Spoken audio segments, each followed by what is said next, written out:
Hey everyone, for this next video I want to talk a little bit about energy required to heat up or cool substances. But before that, it's good to review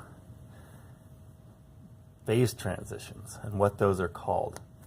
So some of these are sort of the same as always, and some of them you may not have heard before, or some we might use a different term for. So let's go ahead and review that. So when a substance like water goes from a solid to a liquid, this is essentially ice turning into water. Normally we call that melting. In chemistry we're going to switch this term fusion. It's a bit weird, but that's actually the French word for melting.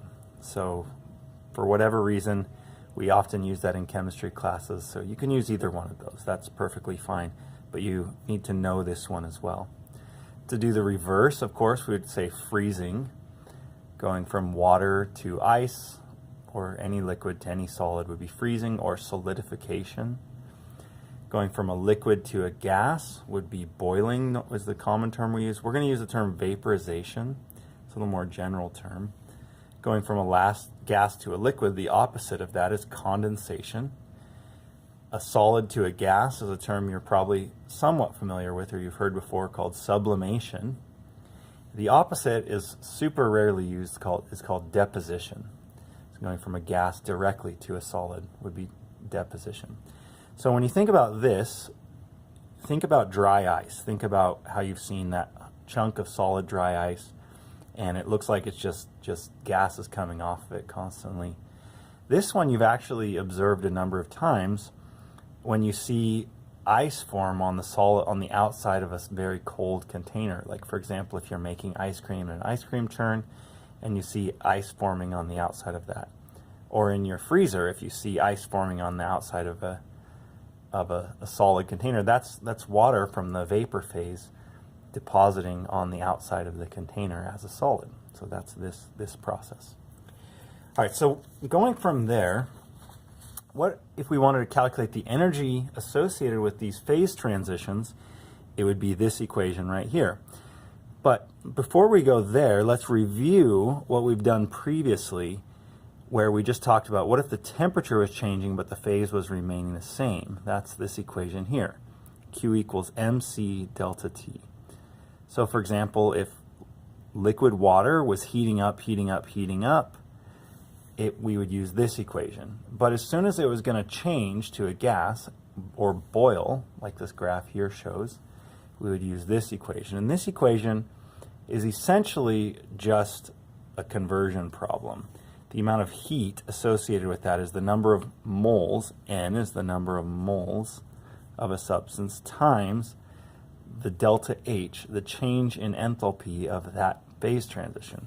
That's usually given in kilojoules per mole. So essentially you're going to multiply the number of moles times the kilojoules per mole. Your moles will cancel.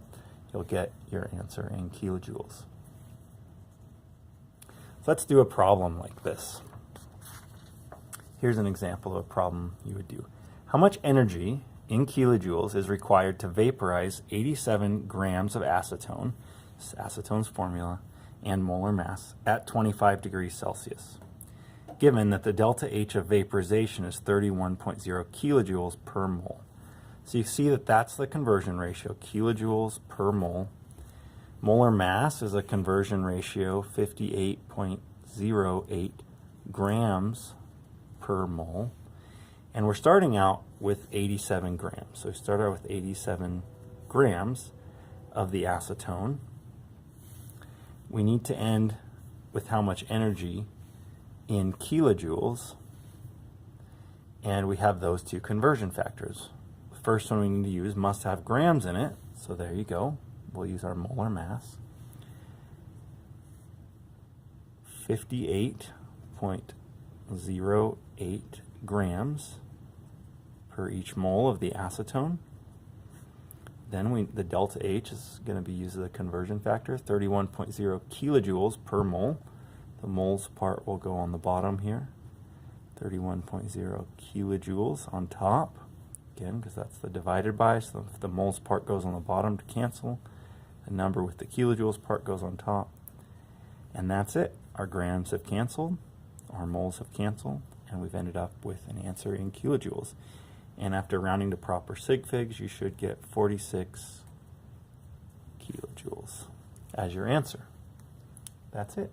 Thanks for joining me.